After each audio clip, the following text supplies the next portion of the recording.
नमस्कार दोस्तों, मैं राकेश मेहरा जीके क्लासेस की तरफ से आप सभी का हार्दिक स्वागत करता हूं।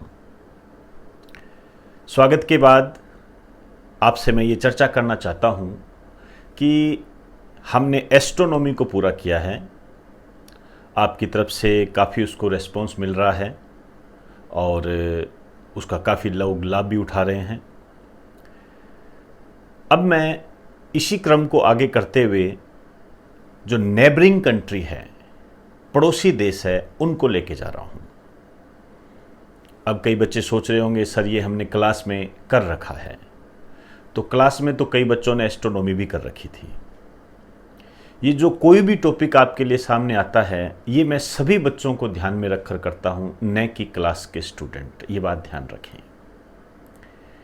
तो इसी क्रम में जो नेबरिंग कंट्री हम चालू कर रहे हैं, यहाँ जो बच्चे क्लास में पढ़ चुके हैं उनके लिए एक निर्देश है, और निर्देश ये है कि वो इसे भी देखें और जहाँ मैंने उनको कोई भी कंट्री कराया हो उसमें जो नई चीज़ हो वो ऐड कर लें।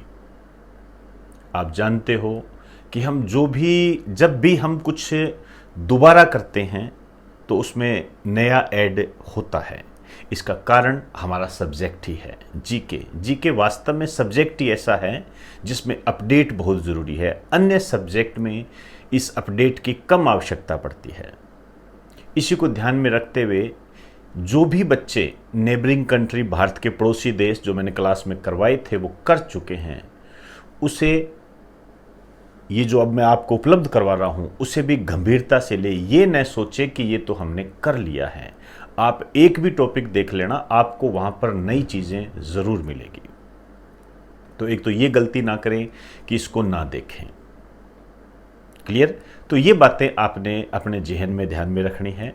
और नेबरिंग कंट्री जो है, ये मैं देख रहा हूँ 2017 थोड़ा कम रहा, 2018 बम्पर रहा और 2019 सबसे ज़्यादा बम्पर रहा। इन 3 सालों में हमारे जो पड़ोसी देश है उससे रिलेटेड क्वेश्चन काफ़ी आए हैं। हालांकि इन क्वेश्चन को यदि हम देखें तो ये अन्य क्षेत्र से भी संबंधित हो जाते हैं, लेकिन जितना मैंने इनको गंभीरता से लेने का प्रयास किया है उसी को ही मैं इस वीडियो में आपके सामने पेश करूंगा, क्योंकि और बहुत सारी चीज़ें होती है जिनको हम अन्य जीके में कर लेते हैं। जैसे फॉर एग्जांपल हम कहें कि पाकिस्तान की सीमा को भारत के कौन से राज्य स्पर्श करते हैं। अब देखा जाए तो ये पाकिस्तान का भी कोई क्वेश्चन हो गया। हम चाहें तो इसको ऐड कर दें, लेकिन नहीं, ऐसा नहीं करेंगे हम, क्योंकि पाकिस्तान की सीमा को स्पर्श करने वाले भारत के कौन से राज्य हैं ये हम इंडियन ज्योग्राफी में पढ़ते हैं। तो इन तथ्यों का आपने ध्यान रखना है। तो आज मैं नेबरिंग कंट्री का पार्ट चालू करने जा रहा हूं। ये काफ़ी पार्ट में आएंगे। काफ़ी पार्ट का मतलब जितने पड़ोसी देश है कम से कम उतने तो आएंगे ही आएंगे। कोई बड़ा देश हुआ जिसके बारे में विस्तृत जानकारी हमें आवश्यक पड़ी तो उसको हम लेके चलेंगे। एक बात आप ध्यान रखें, जैसे एस्ट्रोनॉमी हमने शुरू की तो मैंने कुछ जो आपको वीडियोज उपलब्ध करवाए, आप लोग उसका लाभ भी उठा रहे हो, लेकिन जितना मैंने देखा है जैसे जैसे मैं पार्ट देता गया वैसे वैसे आपके देखने का क्रम भी कम होता गया। ये तो आप जानते हो, मैं देख सकता हूं आपके व्यूज़ देखकर, उसका क्रम धीमा होता गया। इसका मीन्स ये निकला कि आप शुरू में तो जोश में आए, लेकिन बाद में आपका जोश ठंडा पड़ता गया। ये एक स्टूडेंट के लिए हानिकारक स्थिति होती है। इसका मतलब आपको एक बार मोटिवेट करके बढ़ाया जा सकता है, उसके बाद नहीं। ये एक गलत कंडीशन है, इसमें सुधार की आवश्यकता है। इसलिए कल परसों, शायद कल की बात है, कल मैंने एक टेलीग्राम पे आपको एक सूचना दी कि मैं एस्ट्रोनॉमी के जो वीडियोस है इनको पेड कर रहा हूँ। पेड करते मेरे पास कई मैसेज आने लगे, सर हम क्या करेंगे। कई क्लास के स्टूडेंट भी आए, उनका भी है कि सर हम कैसे करेंगे। करेंगे कैसे? आपको 20 वीडियो उपलब्ध कराए हैं, 2 दिन हो चुके हैं और अभी तक आपने किया ही नहीं। तो इसके बाद यदि मैं पेड भी कर दूंगा उसको, तो आप तो तब भी नहीं करोगे। जब फ्री में ही नहीं किया तो पेड का तो सवाल ही पैदा नहीं होता। तो ये मैंने एक जानकारी दी है आपको, और ये जो पेड करने का मैंने जो आपको सूचना दी थी, वो सूचना आपको मोटिवेट करने के लिए दी थी, ताकि आप जागरूक हो। मैं एस्ट्रोनॉमी के किसी भी वीडियो को पेड करने नहीं जा रहा हूं, लेकिन आपके लिए एक सचेत है, मैं ये कभी भी कर सकता हूं, क्योंकि मेरे हाथ में ही है सारी चीज़ें। ये कभी भी कर सकता हूं। ये आपको मोटिवेट करने के लिए मैंने किया था। इसलिए उन सभी गलतियों को दरकिनार कर दीजिए अब आप, जो आपने एस्ट्रोनॉमी में जिन स्टूडेंट ने की थी। अब मैं जो नेबरिंग कंट्री कर रहा हूं, इसे डेली का डेली देखें, प्रतिदिन देखें इसको। ये नहीं कि मैं आज देख लूंगा, कल देख लूंगा। ऑनलाइन की सबसे बड़ी, जो आप ये कह सकते हो सबसे बड़ा जो वीक पॉइंट है, वो यही है कि हम कभी भी देख लेंगे। ये सबसे बड़ा वीक पॉइंट होता है। इसीलिए आप जानते हो कि ऑफलाइन को ज़्यादा पसंद किया जाता है, और मैं खुद ऑफलाइन का पक्षधर हूं। तो इन कुछ बातों को आपने ध्यान में रखना है। अब जो भी आपको नेबरिंग कंट्री का मैं वीडियो उपलब्ध कराऊं, उसको डेली का डेली आपने देखना है, राइट डाउन करना है। ध्यान रहे, मैं कभी भी पेड कर सकता हूं, कभी भी पेड कर सकता हूं। इसको चाहे आप कुछ ही मान लीजिए, चाहे आप तानाशाही कह दीजिए। कई लोग हैं बोल देते हैं, शब्द है जी उनके पास, तानाशाही कहिए चाहे कुछ ही कहिए। मैं एक टीचर हूं, आप एक स्टूडेंट हो, और मुझे कुछ सख्ती बरतनी पड़ती है। और ये सख्ती जो है आपके भविष्य के निर्माण में, आपके जीवन की उपलब्धियों के निर्माण में एक महत्वपूर्ण भूमिका निभाती है, और ये मैं करूँगा ही। इसके लिए आप चाहे तो आप मुझसे नाराज़गी जाहिर कर सकते हो, इससे कोई फ़र्क नहीं पड़ता है। ये ध्यान रहे हमेशा। क्लियर? अब जो भारत के जो पड़ोसी देश हम चालू कर रहे हैं, पहला पॉइंट मेरा यही है, आप किसी भी एग्जाम की तैयारी कर रहे हो, चाहे आप रेलवे की तैयारी कर रहे हो, चाहे आरपीएससी की तैयारी कर रहे हो, चाहे आईएएस की कर रहे हो, चाहे असिस्टेंट कमांडेंट की कर रहे हो, केंद्र सरकार, राज्य सरकार, किसी भी सिस्टम की आप तैयारी कर रहे हो, सब में मोस्ट इंपॉर्टेंट है। और इसका जो प्रूव है 2017, 2018, 2019 के क्वेश्चन पेपर है, जिनकी भरमार है। हमारे टाइम में ये ऐसे नहीं होते थे। ये नया एक एग्जामिनर का पैटर्न है, इसलिए इसको बिल्कुल गंभीरता से लें। अपडेट रहें, कोई भी चीज़ है उसके प्रति अपडेट रहना है। वो मैं आपको साथ साथ वीडियो में या करंट जीके की वीडियो में करवाता रहूँगा। क्लियर? तो पड़ोसी देशों को मैं स्टार्ट कर रहा हूँ। इन पड़ोसी देशों में हम क्या क्या पढ़ेंगे, किन किन के बारे में पढ़ेंगे, पहले हम उनकी बात करते हैं। देखिए, यदि मैं बात करूं भारत के पड़ोसी देश,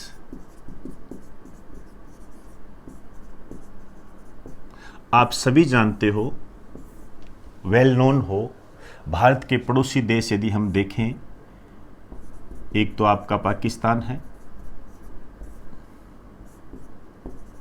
अफगानिस्तान है,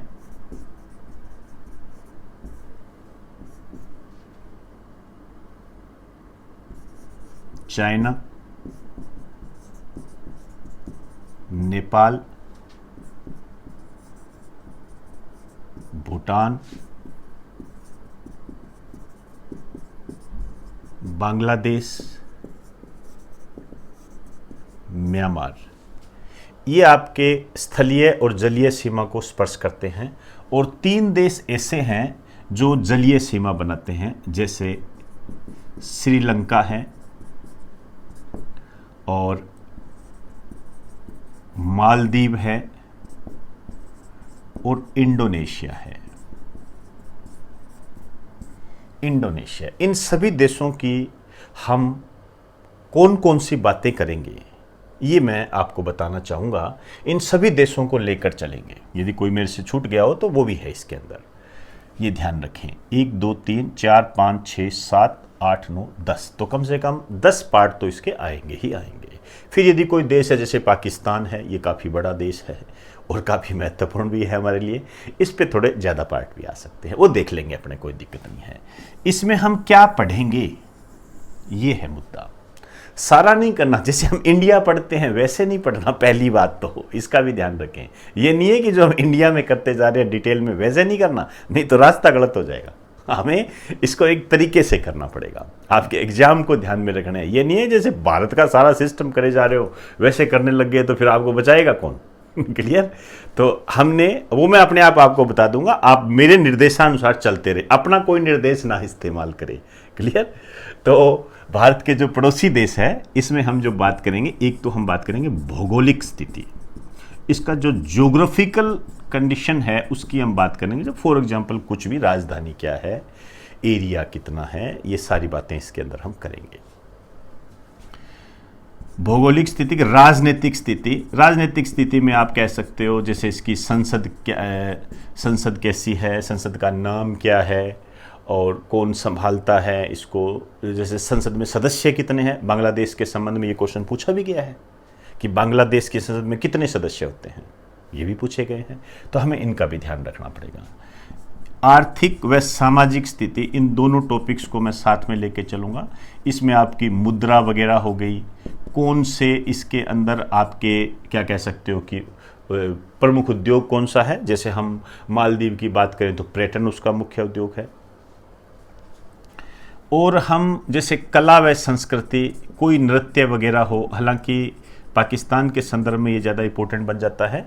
कला व संस्कृति में जैसे हम नेशनल सिंबल की बात कर लेंगे, नेशनल फ्लावर क्या है, ये जो नेशनल फ्लावर वगैरह है ये तो आप मान के चलिए पड़ोसी देशों में बम्पर है, इनका तो ध्यान। जैसे अभी शायद 2019 में एक क्वेश्चन आया था, वो 19 का मुझे नहीं पता, क्वेश्चन आया था कौवा किसका राष्ट्रीय पक्षी है, आया था ये।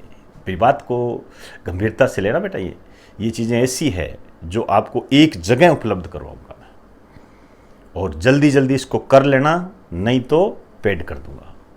समझ आई ना बात सारी? इसको फटाफट आपने लिखना है, लिखते जाइए, साथ साथ अपने डेटा का इस्तेमाल पढ़ाई में कीजिए, न कि ऑनलाइन गेम खेलने में या अन्य ऑनलाइन कोई एक्टिविटी करने में। क्लियर? तो एक बार आप इसका स्क्रीनशॉट ले लीजिए, ये चीज़ें हम इसको साथ में लेके करेंगे। क्लियर?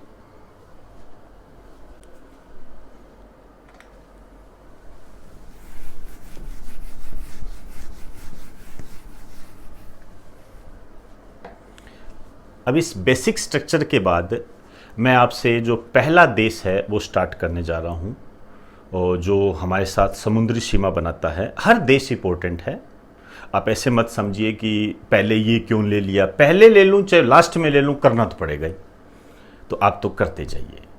तो मालदीव मैं देश ले रहा हूँ सबसे पहले। मालदीव को हम पढ़ेंगे, काफ़ी करंट में भी इसमें ऐड हुआ है, कोविड-19 के कारण भी कुछ ऐड हुआ है, उसी को हम लेके चलेंगे। कैसे क्वेश्चन बन सकते हैं इसको हम अभी साथ में लेके करते हैं। क्लियर? हेडिंग डाल दीजिए मालदीव।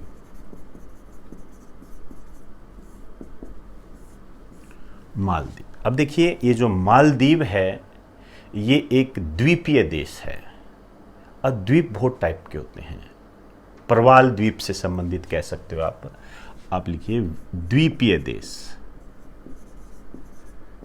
आइलैंड कंट्री है। आप गौर से देखोगे मैप में, मैप के बगैर तो काम ही नहीं चलेगा, ध्यान रखना, मैप पे नजर रखें। द्वीपीय देश है ये, प्रवाल द्वीपों का समूह है।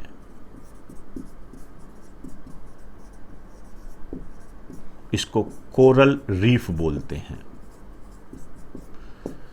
समुद्री जीवों के कंकाल से जो भूमि बनती है या समुद्री जीवों के कंकाल से जिस स्थान विशेष का निर्माण होता है उसे हम प्रवाल द्वीप कहते हैं। ध्यान रखें ये चीजें।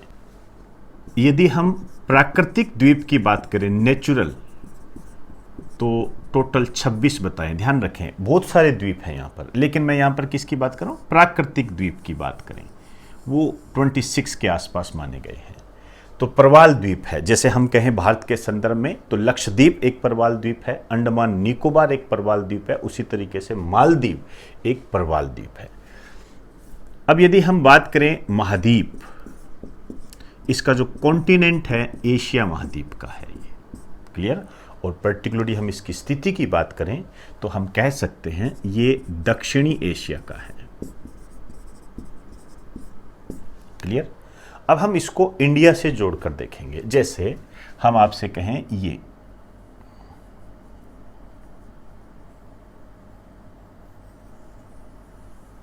इंडिया है,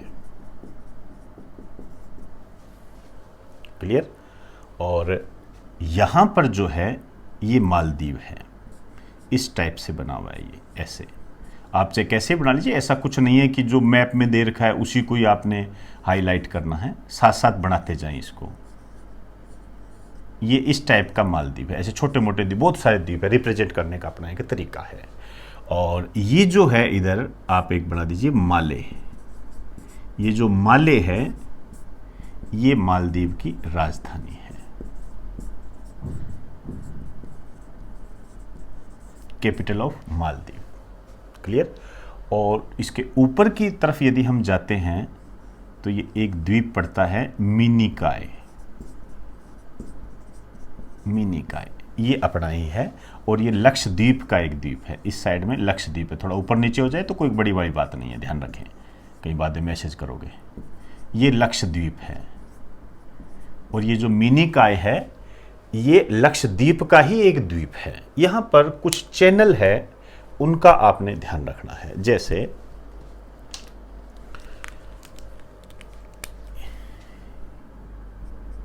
ये जो है ये है 8 डिग्री चैनल,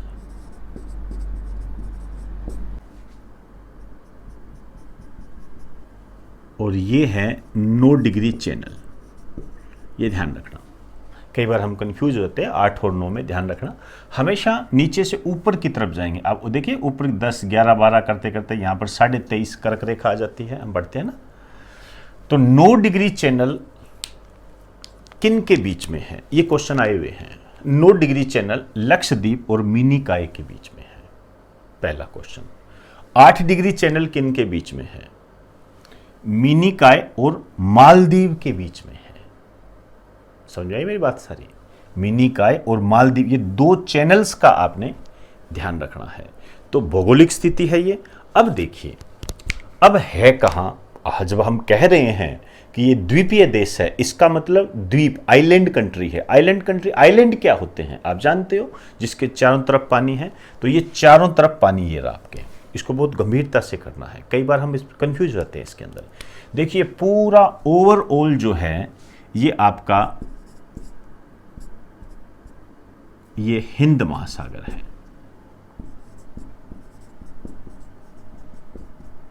ये आपका हिंद महासागर है, क्लियर। लेकिन हिंद महासागर में भी ये कौन सा है, ये वाला एरिया कौन सा है, ये अरब सागर है। लेकिन ये अरब सागर में भी कौन सा है, ये जो क्राइटेरिया है ये है, ये सारा है लक्षद्वीप सागर, लक्षद्वीप सागर। जैसे मैं आपसे कहूं कि मालदीव कहां है, तो मालदीव लक्षद्वीप सागर में है, क्लियर। लक्षद्वीप सागर कहां है, अरब सागर में है। अरब सागर कहां है, हिंद महासागर में है। ऐसे होता है ये, तो इसमें बिल्कुल कंफ्यूजिंग नहीं रखनी है। ये आप वैसे ही कह सकते हो जैसे जयपुर राजस्थान में है, राजस्थान इंडिया में है, इंडिया वर्ल्ड में, इंडिया एशिया में है और एशिया वर्ल्ड में है। कैसे भी मतलब आगे से आगे परत दर परत खुलती जाती है, क्लियर। तो एक बार आप इसका स्क्रीनशॉट ले लीजिए।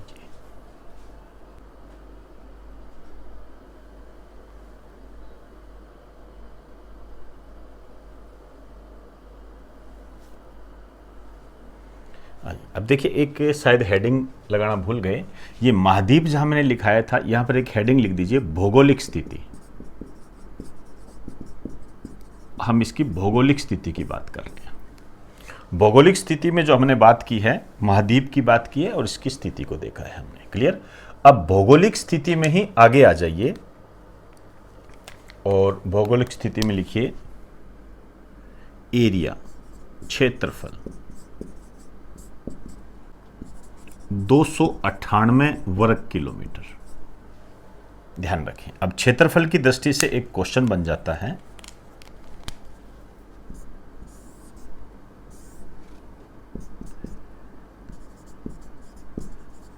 इस दृष्टि से मालदीव एशिया का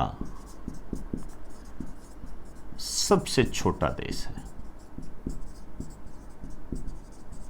एशिया का सबसे छोटा देश है मालदीव, एशिया का सबसे छोटा देश है। इस दृष्टि से ध्यान रखना, ये क्लियर, यहां पर ये क्लियर हो जाता है। अब देखिए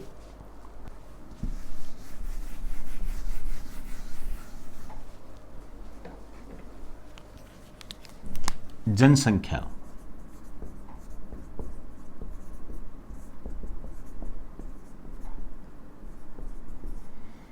चार लाख 27,000 के आसपास है। आप 4,500 आसपास कह सकते हो, कोई बड़ी बात नहीं है। ये इसकी जनसंख्या है और इसमें जो सबसे ज्यादा है, सर्वाधिक जो है, ये मुस्लिम धर्म के लोग हैं। मुस्लिम धर्म। यहां पर एक क्वेश्चन बन जाता है, दुनिया का सबसे छोटा मुस्लिम देश, ध्यान रखना, दुनिया का सबसे छोटा मुस्लिम देश है ये। क्लियर। और सबसे बड़ा मुस्लिम देश जो है ये इंडोनेशिया है। आप चाहो तो एक छोटा सा स्टार डाल के लिख दीजिए, दुनिया का सबसे बड़ा मुस्लिम देश इंडोनेशिया है। करेंगे इसकी भी बात हम।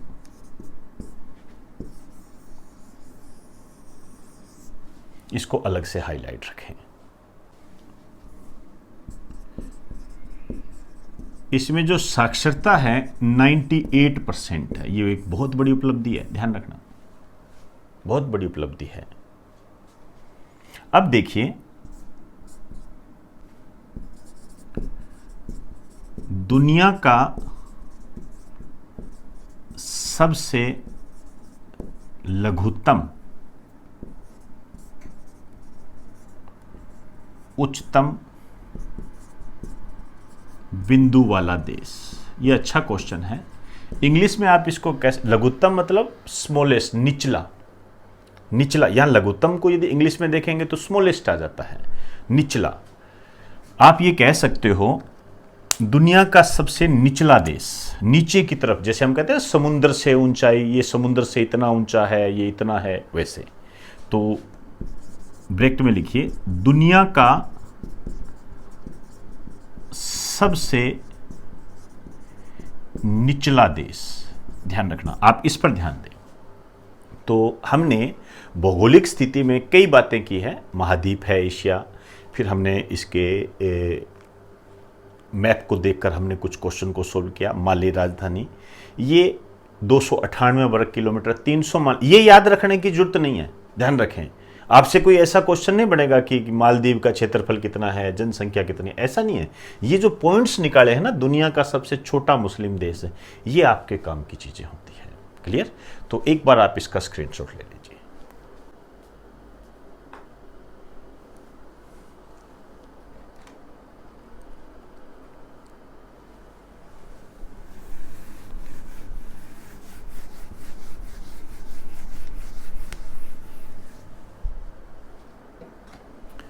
आइए, अब मैं मालदीव की राजनीतिक स्थिति पर चर्चा करने जा रहा हूं। मैं पूरी डिटेल बताऊंगा आपको और बैकग्राउंड से लेके चलूंगा। बैकग्राउंड बताने का मेरा उद्देश्य है आपको समझाना। क्लियर। इसके अंदर जो मैं आपसे टिक करूं, क्वेश्चन को जो मैं टिक करूं, आपने उस पर ध्यान देना है। सारा तंत्र मंत्र करने की आवश्यकता नहीं है, लेकिन मुझे यह बताना जरूरी है, नहीं तो फिर आप रट्टेबाज की श्रेणी में शामिल हो जाओगे। रटना नहीं है, क्योंकि जैसे ही कोई नई स्थिति आएगी फिर आप उसको जस्ट कैच कर लोगे। क्लियर? तो मालदीव की राजनीतिक स्थिति की यदि हम बात करें, एक बार हेडिंग डाल दीजिए, राजनीतिक स्थिति, पॉलिटिकल बैकग्राउंड,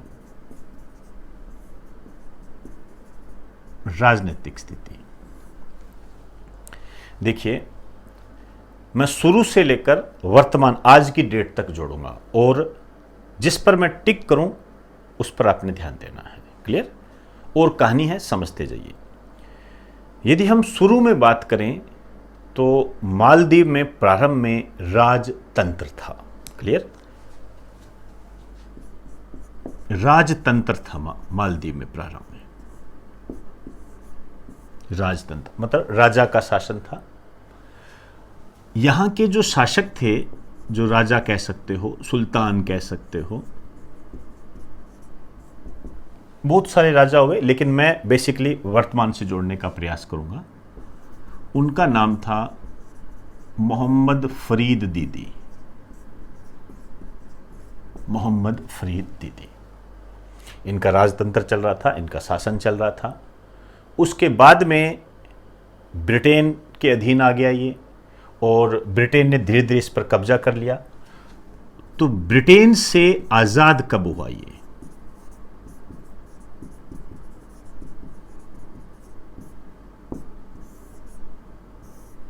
ब्रिटेन से आजाद हुआ ये 26 जुलाई 1965 को, 1965 को आजाद हुआ ये। क्लियर? अब देखिए, ये जो 26 जुलाई है, ये है मालदीव का स्वतंत्रता दिवस। अब यहां आपने ध्यान रखना है, मालदीव अपना स्वतंत्रता दिवस कब मनाता है? टिक कर दिया ये। ठीक है? ज्यादा से ज्यादा ये पूछा जा सकता है कि मालदीव किस देश का उपनिवेश रहा है? ब्रिटेन का उपनिवेश रहा है, लेकिन ये कोई इतना खास बात नहीं है, ये पॉइंट है। अब देखिए, आजाद तो हो गया, साइन भी हो गए, लेकिन 3 वर्ष तक राजतंत्र रहा इसके अंदर, 3 वर्ष तक। क्लियर?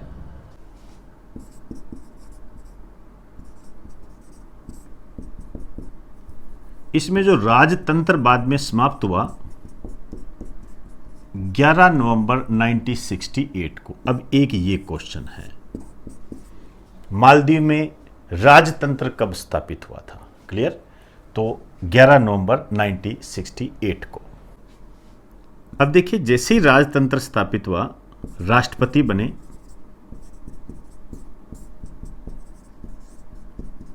इब्राहिम नासिर।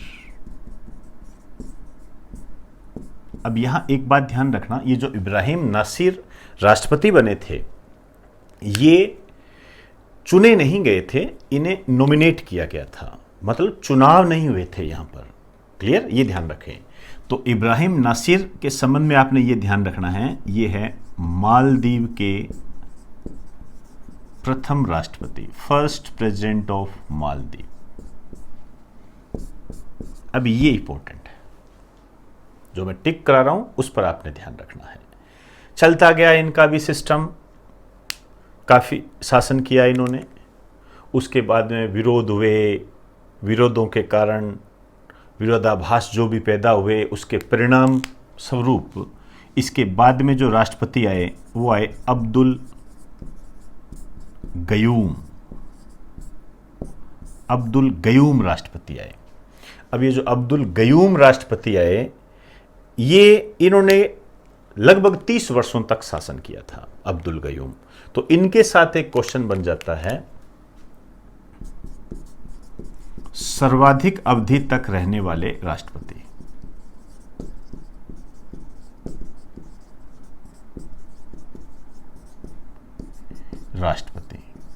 लगभग 30 वर्ष तक ये रहे थे। तो ऐसा भी कहा जाता है कि दक्षिणी एशिया में सबसे ज़्यादा समय तक नेता बने रहने का जो रिकॉर्ड है अब्दुल गयूम के नाम है। खैर उस तरफ ध्यान मत दीजिए, आप तो ये ध्यान रख लीजिए कि सर्वाधिक अवधि तक रहने वाले राष्ट्रपति रहे ये। अब देखिए, जब सर्वाधिक समय तक कोई रहता है तो ओबियसली बात है उनके आलोचक भी पैदा हो जाते हैं, उनका विरोध भी होने लगा। ठीक इनके साथ भी ऐसा ही हुआ। ये जो अब्दुल गयूम है, इनके खिलाफ विद्रोह हुआ।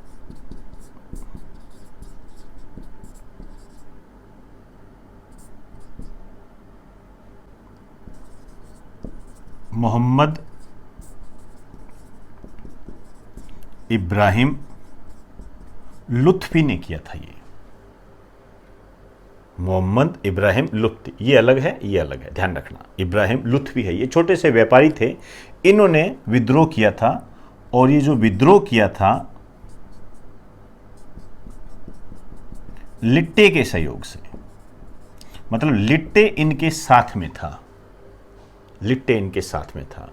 और ये जो लिट्टे है, ये श्रीलंका का आतंकवादी संगठन है। ये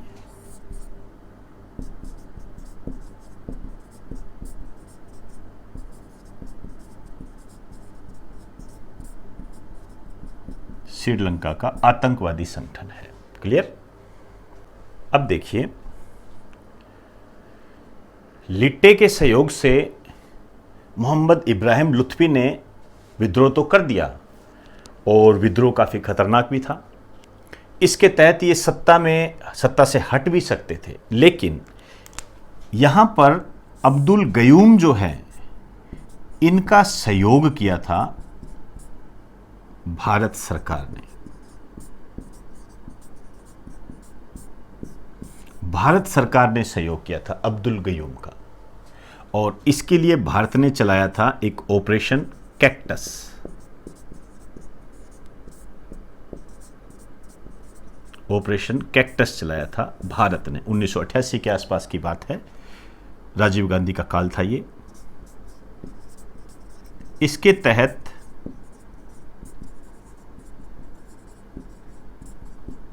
अब्दुल गयूम सत्ता में बने रहे थे। समझ में आई मेरी बात सारी? मैं दोबारा बता देता हूं। राजतंत्र समाप्त हुआ, राष्ट्रपति बने। विभिन्न परिस्थितियों के चलते अब्दुल गयूम को राष्ट्रपति नॉमिनेट किया गया, लेकिन अब्दुल गयूम के विद्रोही हुए। विद्रोही किया इब्राहिम लुत्फी ने। ये एक व्यापारी थे, और इसमें इनके विद्रोह में जो इनका सहयोग दिया था वो लिट्टे ने दिया था। लिट्टे क्या है? श्रीलंका का एक आतंकवादी संगठन है। जब हम श्रीलंका करेंगे तब लिट्टे के बारे में बात करेंगे। यहां पर जो भारत था, भारत सरकार थी, इसके अपोजिट तो भारत के प्रधानमंत्री थे इस टाइम, राजीव गांधी थे। तो राजीव गांधी ने अब्दुल गयूम का सहयोग किया कि हम आपके साथ हैं, हम आपकी सहायता करेंगे। इसके लिए भारत ने सेना भेजी। भारत ने सेना भेजी, और जो सैन्य अभियान रखा गया उसका नाम था ऑपरेशन कैक्टस।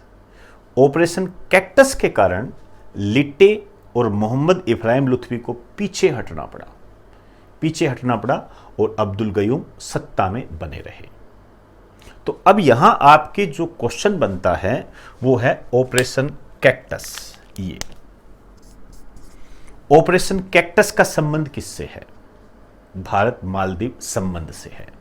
इसके तहत भारत ने मालदीव के राष्ट्रपति अब्दुल गयूम की सरकार को संरक्षण प्रदान किया था। किससे?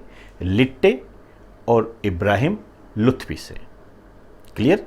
तो यहां पर कुछ ऐसी घटनाएं भी घटित हुई। देखिए, राजीव गांधी है, ये लिट्टे है। अब राजीव गांधी की हत्या को कनेक्ट कीजिए। ऑब्वियसली बात है, जब राजीव गांधी ये कदम उठाएंगे और लिट्टे इसके विरोध में खड़ा है, तो लिट्टे नाराज हुआ। तो आप जानते ही हो कि लिट्टे नामक आतंकवादी संगठन के कारण ही राजीव गांधी की हत्या हुई थी। ऐसा आप अखबारों में भी पढ़ते हो, और मुद्दे भी चलते रहते हैं। क्लियर? तो एक बार आप इसका स्क्रीनशॉट ले लीजिए, उसके बाद आपसे मैं बात करूंगा कि अब्दुल गयूम के बाद कौन राष्ट्रपति बने। क्लियर?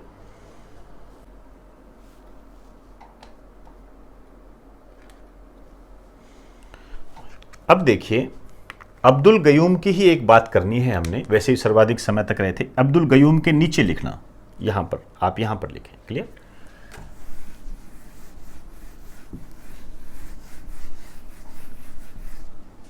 आपने यहां अब्दुल गयूम के नीचे लिखना है। लिखिए, अक्टूबर 2008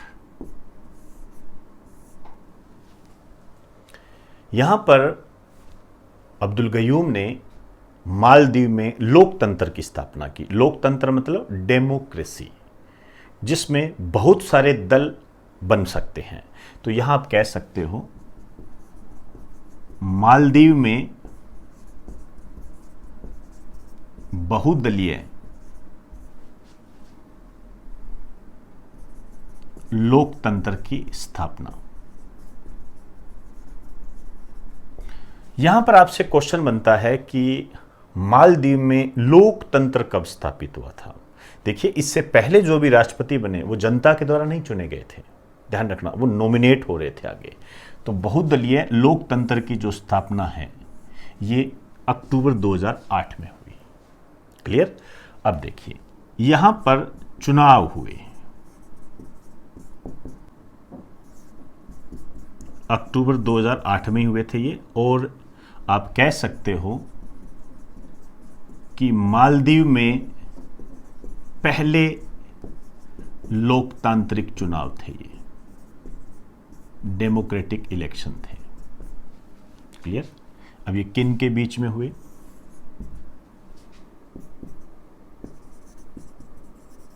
ये वे अब्दुल गयूम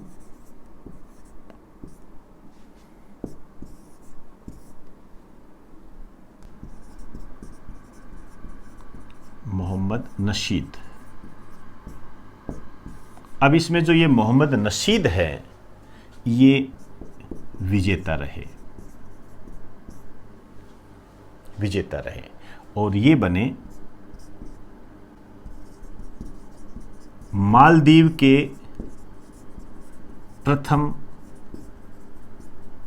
निर्वाचित राष्ट्रपति, elected president, first elected president in the Maldives. अब यहां आप समझ गए होंगे, एक तो आपने ये ध्यान रखना है मालदीव के प्रथम निर्वाचित राष्ट्रपति, और एक आपने ध्यान रखना है कि भारत में बहुदलीय लोकतंत्र की स्थापना कब हुई थी। ऐसा भी पूछा जा सकता है कि मालदीव में बहुदलीय लोकतंत्र की स्थापना कब हुई थी, और ऐसा भी पूछा जा सकता है कि मालदीव में सबसे पहले लोकतांत्रिक चुनाव कब हुए थे। 2008 में हुए थे। क्लियर। अब देखिए, ये जो मोहम्मद नशीद जब राष्ट्रपति बने थे तब इनके सामने वर्ल्ड में एक समस्या चल रही थी, अभी भी चल रही है, पर्यावरण की। और पर्यावरण में जो समस्या चल रही थी वो क्लाइमेट चेंज की चल रही थी, जलवायु परिवर्तन की। काफी हाईलाइट हुआ था उस टाइम ये मामला। जलवायु परिवर्तन आप समझते हो, जलवायु परिवर्तन में ये कहा जाता है कि टेम्परेचर बढ़ता है, पृथ्वी का जब टेम्परेचर बढ़ता है तो जो ग्लेशियर है, ग्लेशियर क्या होते हैं, जहां पर बर्फ जमी रहती है, ऊंचाई वाले स्थान, वहां से बर्फ पिघलती है क्योंकि पृथ्वी का टेम्परेचर बढ़ रहा है, बर्फ पिघलती है, पानी नीचे आता है, नीचे समुद्र है। तो ऊपर से जब पानी नीचे आएगा तो समुद्र के जल का स्तर क्या होगा, बढ़ेगा। समुद्र में क्या है, मालदीव जैसे देश है, तो ये डूबने की कगार पर आ गए। तो इन्होंने 2009 में कैबिनेट की बैठक समुद्र के नीचे आयोजित की थी। तब ये काफी चर्चा में रहा था और बहुत महत्वपूर्ण है। ऐसा क्यों किया इन्होंने कैबिनेट की बैठक को समुद्र के नीचे क्यों किया? अब ऐसे नहीं है कि समुद्र में नीचे गिरे चले गए, जहाज के माध्यम से नीचे गए, वहां इन्होंने कैबिनेट की बैठक बुलाई। ऐसा इन्होंने इसलिए किया, ये दुनिया का ध्यान आकर्षित करना चाहते थे कि ग्लोबल वार्मिंग हो रही है, क्लाइमेट चेंज हो रहा है, ध्यान दीजिए, नहीं तो हमें ये आने वाले जो काम है ये समुद्र के नीचे जाकर करने पड़ेंगे। क्लियर।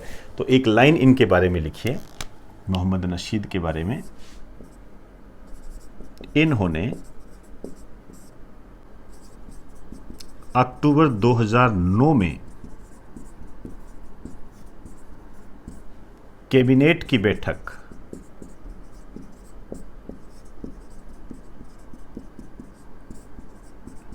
महासागर के नीचे आयोजित की थी।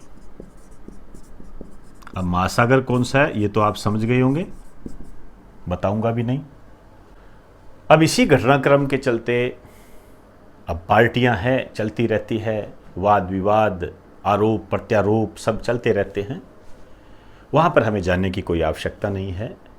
आपको सिर्फ इतना ध्यान रखना है कि इन्हीं घटनाक्रमों के चलते चलते इसके जो वर्तमान राष्ट्रपति हैं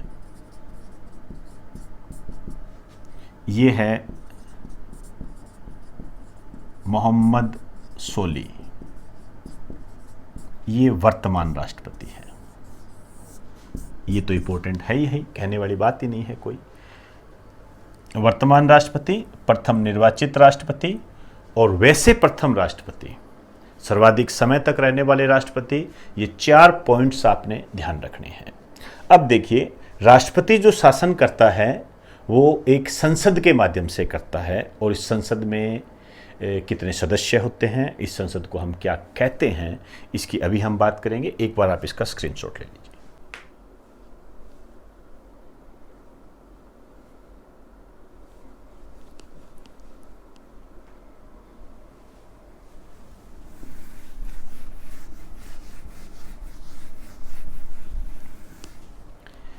हम मालदीव की राजनीतिक स्थिति ही पढ़ रहे हैं। उसके अगले चरण में हम ये बात करने जा रहे हैं कि मालदीव में किस प्रकार का शासन है। जैसे हम कहें भारत में किस प्रकार का शासन है, तो भारत में लोकतांत्रिक गणराज्य है, ऐसे बोलते हैं हम इसके। इसी तरीके से मालदीव में जो शासन है ये है अध्यक्षात्मक गणतंत्र। अध्यक्षात्मक गणतंत्र है। अध्यक्षात्मक का मतलब होता है प्रेसिडेंशियल,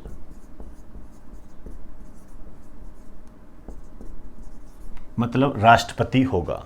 गणतंत्र का मतलब यह होता है रिपब्लिक। इसका मतलब यह होता है कि जो भी राष्ट्रपति बनेगा वो वंशानुगत नहीं होगा, जैसे अपने होता है ना, पीढ़ी दर पीढ़ी नहीं होगा, जनरेशन टू जनरेशन नहीं होगा, जनता के द्वारा चुना जाएगा। वो अपनों ने बात कर ली। अब इसमें राष्ट्रपति होता है प्रमुख। अब ये जो राष्ट्रपति है, प्रेसिडेंट है, इसके बारे में हमें थोड़ी सी बात करनी है। एक तो जो राष्ट्रपति है ये सरकार का मुखिया होता है।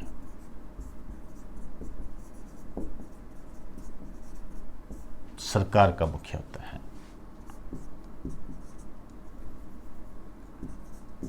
और ये कैबिनेट की नियुक्ति करता है। कैबिनेट गठित करता है। कैबिनेट क्या होता है? मंत्रिमंडल, मतलब मंत्री ये बनाएगा, लेकिन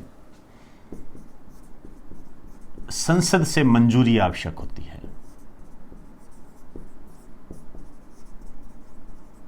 जैसे हम बात करते हैं ना, भी हमारे यहाँ कैबिनेट की नियुक्ति जो है प्रधानमंत्री करता है, लेकिन आप जानते हो राष्ट्रपति की अनुमति आवश्यक होती है। वो अपना सिस्टम है, इनका नहीं है। इसका जो कार्यकाल है ये 5 वर्ष होता है। जनता के द्वारा चुना जाता है। ध्यान रखना, प्रत्यक्ष मतदान है ये।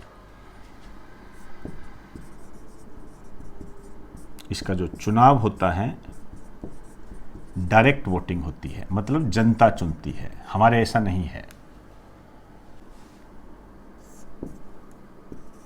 राष्ट्रपति का महल जो है ये कहलाता है मूल्यांग। ये अच्छे क्वेश्चन होते हैं। मूल्यांग किस देश के राष्ट्रपति भवन को कहा जाता है? जैसे अर्जेंटीना के राष्ट्रपति भवन को पिंक हाउस कहते हैं, अमेरिका के राष्ट्रपति भवन को व्हाइट हाउस कहते हैं, भारत के राष्ट्रपति भवन को रायसीना कहते हैं। उसी तरीके से मालदीव के राष्ट्रपति भवन को या मालदीव के राष्ट्रपति के महल को मूल्यांग कहा जाता है। एक और बात बताना चाहूँगा, मज़ेदार बात है। ये जो राष्ट्रपति के जो चुनाव होते हैं, प्रत्यक्ष मतदान होता है, जनता भाग लेती है, लेकिन इसमें गैर मुस्लिम वोट नहीं होते हैं, केवल मुस्लिम वोट डालते हैं। ध्यान रखें ये चीजें।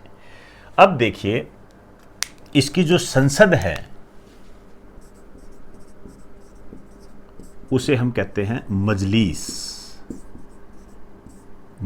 कहते हैं। और इस मजलिस में जो सदस्य हैं, टोटल सदस्य होते हैं 50। ध्यान रखें ये चीजें, पूछे जाते हैं। ये बांग्लादेश के संबंध में ये क्वेश्चन पूछा जा चुका है। ऑफिशियल लैंग्वेज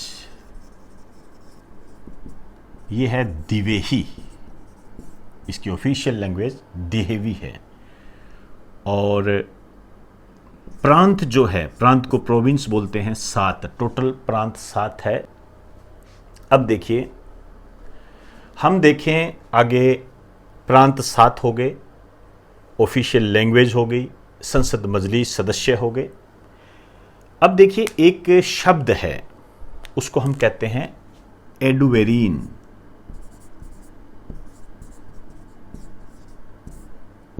एडुवेरीन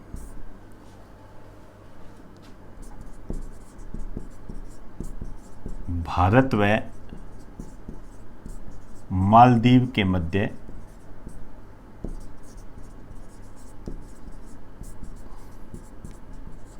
संयुक्त सैन्य अभ्यास।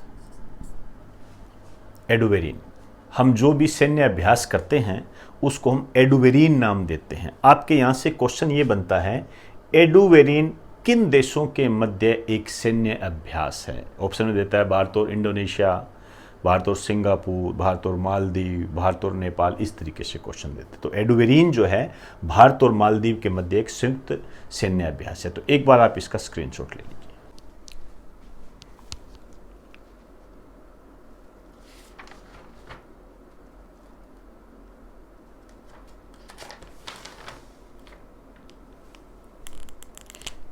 एक बात और ऐड कर लीजिए राजनीतिक दृष्टि से, एक ऑपरेशन है, ऑपरेशन संजीवनी। ये भारत और मालदीव के राजनीतिक संबंधों की मजबूती को प्रकट करता है। टिक कर दीजिए, इंपॉर्टेंट है ये। इसके तहत भारत ने अप्रैल 2020 में, अब की लेटेस्ट बात है, अप्रैल 2020 में मालदीव को 6.2 मिलियन टन दवाएं उपलब्ध करवाई है।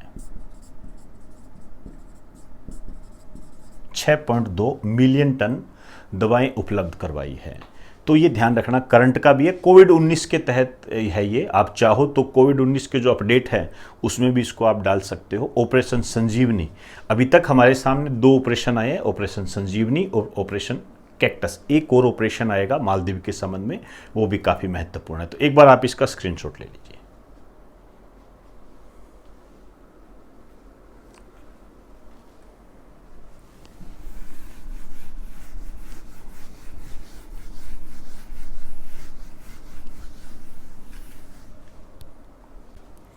अब मैं मालदीव की आर्थिक स्थिति पर चर्चा करने जा रहा हूं। हेडिंग डाल दीजिए, आर्थिक स्थिति।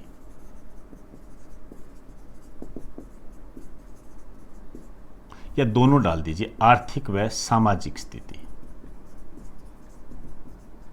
दोनों में एक साथ ही कवर, छोटा सा देश है। आर्थिक व सामाजिक स्थिति। हम आर्थिक स्थिति की बात करें और मुद्रा की बात ना आए, ये तो बहुत ज्यादा अतिशयोक्ति हो जाती है।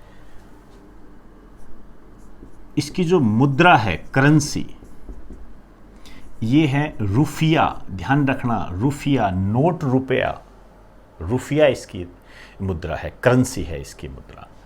और आर्थिक स्थिति, इकोनॉमिक कंडीशन की हम बात करें तो इनके जो प्रमुख उद्योग है, पहले नंबर पर है पर्यटन और दूसरे नंबर पर है मछली पालन। पर्यटन और मछली पालन है। अब पर्यटन और मछली पालन पे कैसे क्वेश्चन बनेंगे उसी को हमने करना है। जैसे हम पर्यटन की बात करें,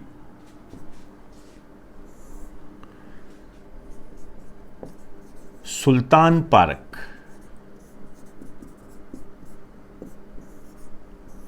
ये इसका प्रमुख पर्यटन स्थल है।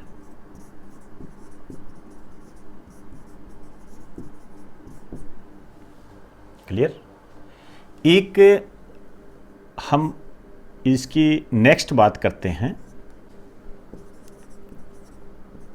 अददू द्वीप। प्रायद्वीप कर दीजिए, अददूप प्रायद्वीप। हालांकि द्वीप भी चल जाएगा, ऐसा कुछ नहीं है। अददूप प्रायद्वीप, पेनिनसुला बोलते हैं, अददूप प्रायद्वीप, ये इंपॉर्टेंट है। पहली बात तो ये कहां है, ये मालदीव का प्रायद्वीप है,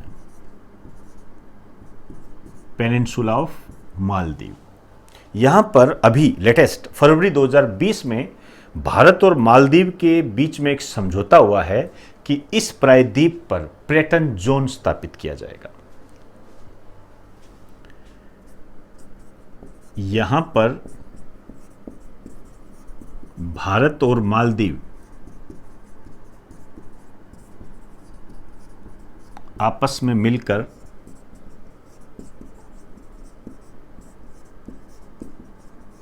पर्यटन जोन स्थापित करेंगे।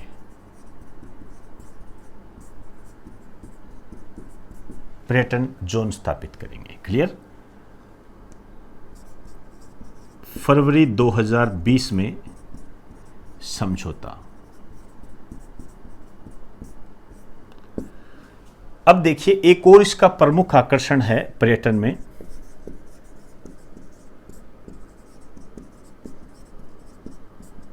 Water villa. Water villa, water villa क्या होते हैं? वाटर मतलब पानी, विला मतलब महल। पानी के अंदर महल मतलब पानी के अंदर मकान बनाए जाएंगे जिससे आप समुद्र के दृश्यों को निहार सकते हो।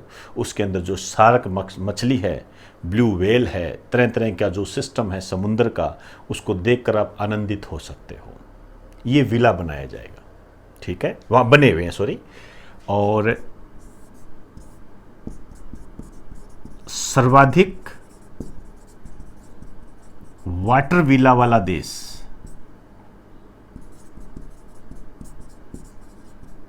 मालदीव।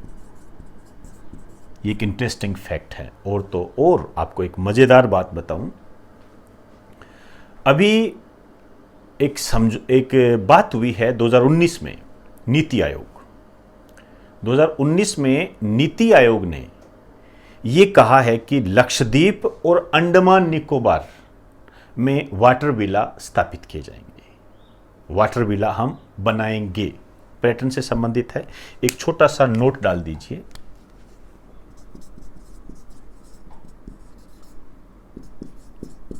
नीति आयोग के अनुसार, नीति आयोग आप समझते ही हो,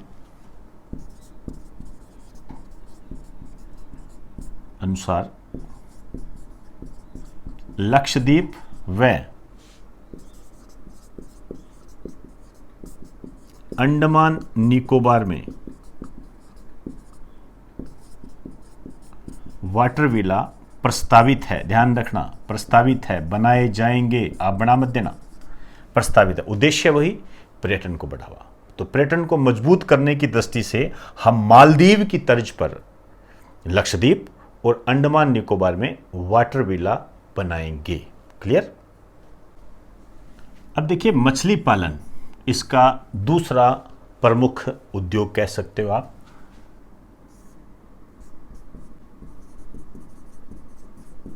मालदीव में 90% समुद्री जल है। अब देखिए, जब 90% समुद्री जल है तो ऑब्वियसली बात है, यहाँ पानी की कमी भी रहती है, पीने के पानी की यहाँ कमी रहती है। करेंगे बात उसकी भी। फिलहाल इसके 2 पॉइंट्स आपने ध्यान रखने हैं। मालदीव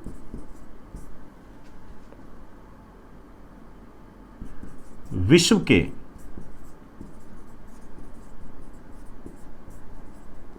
सबसे बड़े समुद्री रिजर्व का निर्माण कर रहा है। ये करंट का क्वेश्चन है।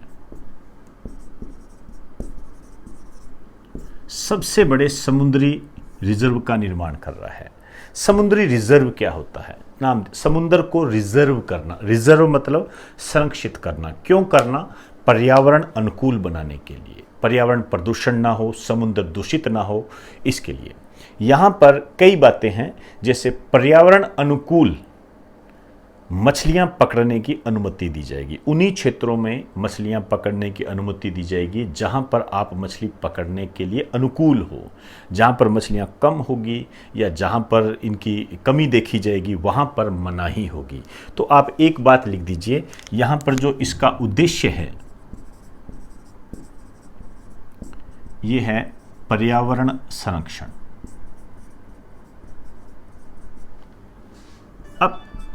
अब देखिए 2004 में एक घटना घटित हुई थी, मालदीव में जल संकट आ गया था। काफी वर्ल्ड फेमस घटना थी ये, मालदीव में जल संकट। क्लियर? अब देखिए मालदीव में जल संकट आया, क्यों आया? इसका एकमात्र जल शोधन केंद्र है माले में, वहां पर आग लग गई थी। कारण लिख दीजिए, माले के एकमात्र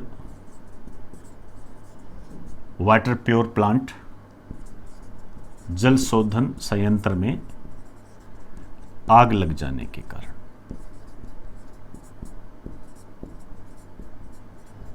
तो यहां पर कई देशों ने मालदीव की सहायता की थी और भारत ने भी पानी भेजा था यहां पर। तो एक यहां पे लिखिए ऑपरेशन नीर। ऑपरेशन नीर ये इंपॉर्टेंट है। इसके तहत भारत ने मालदीव को जल उपलब्ध करवाया था।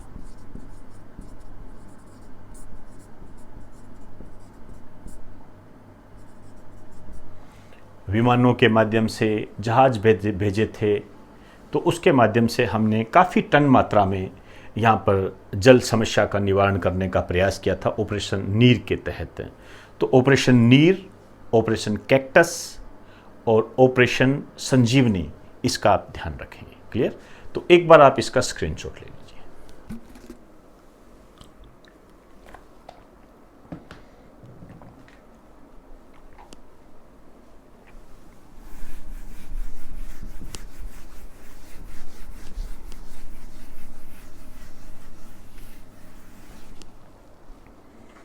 अब मैं इसका लास्ट पोर्शन, मालदीव की कला व संस्कृति, जिसमें सबसे इंपॉर्टेंट टॉपिक नेशनल सिंबल, उसकी बात करेंगे। उस पर बहुत क्वेश्चन आते हैं, मैं बार बार रिपीट कर रहा हूं। कला व संस्कृति, आर्ट एंड कल्चर।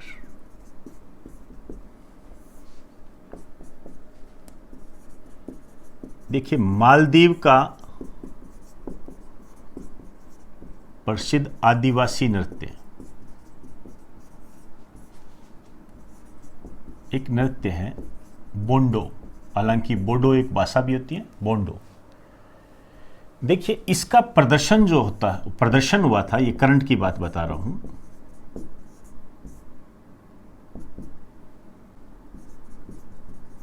राष्ट्रीय आदिवासी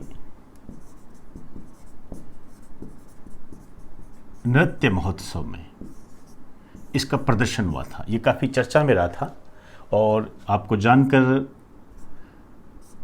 ये हैरानी होगी कि ये जो महोत्सव हुआ था ये भारत में हुआ था और मालदीव के साथ साथ कई अन्य देश जैसे युगांडा, केन्या यहाँ से आए थे उस नृत्य में हिस्सा लेने के लिए। तो इसका जो आयोजन हुआ था दिसंबर 2019 के आसपास हुआ था ये, और आपने ध्यान रखना है स्थान है रायपुर, छत्तीसगढ़। ये करंट का क्वेश्चन है, इंपॉर्टेंट है, आपसे पूछा जा सकता है राष्ट्रीय आदिवासी नृत्य महोत्सव का आयोजन कहाँ किया गया था। क्लियर? ये भी बन सकता है। और जब ये नृत्य चर्चा में आ गया तो अपने आप की बोंडो किस देश का प्रसिद्ध नृत्य है? मालदीव का है। क्लियर? अब मैं बात करने जा रहा हूं नेशनल सिंबल, राष्ट्रीय प्रतीक। लगा दीजिए मोस्ट इंपॉर्टेंट। सबसे पहले हम बात करेंगे नेशनल फ्लैग। इसका जो नेशनल फ्लैग है ऐसे है, बनाना है आपने ये। क्लियर? ये लाल रंग में होता है। क्लियर? और ये हरे रंग में होता है, और इसके अंदर जो है चांद बना होता है। देखिए, मैंने ऐसे देखे हैं विविध प्रकार के क्वेश्चनों में, इस टाइप के क्वेश्चन बन जाते हैं, किस देश के राष्ट्रीय ध्वज में एक चांद बना हुआ है, इस टाइप के क्वेश्चन बन जाते हैं। तो थोड़े जो पड़ोसी देश, सब का ध्यान रखने की आवश्यकता नहीं है, जो पड़ोसी देश है उनका आपने ध्यान रखना है। क्लियर? दूसरा है इसका राष्ट्रीय पुष्प, नेशनल फ्लावर, गुलाब। क्लियर? राष्ट्रीय वृक्ष, नारियल पाम।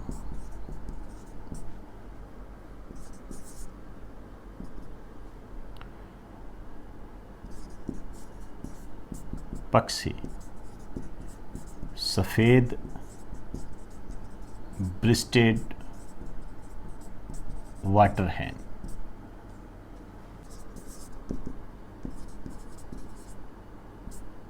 पशु, येलोफिन टूना, ये एक प्रकार की मछली है। हो सकता है आपसे इस तरीके से भी क्वेश्चन बन सकता है इसमें कि मछली किस देश का राष्ट्रीय पशु है, इस टाइप से भी क्वेश्चन बन सकता है। क्लियर? तो एक बार आप इसका स्क्रीनशॉट ले लीजिए।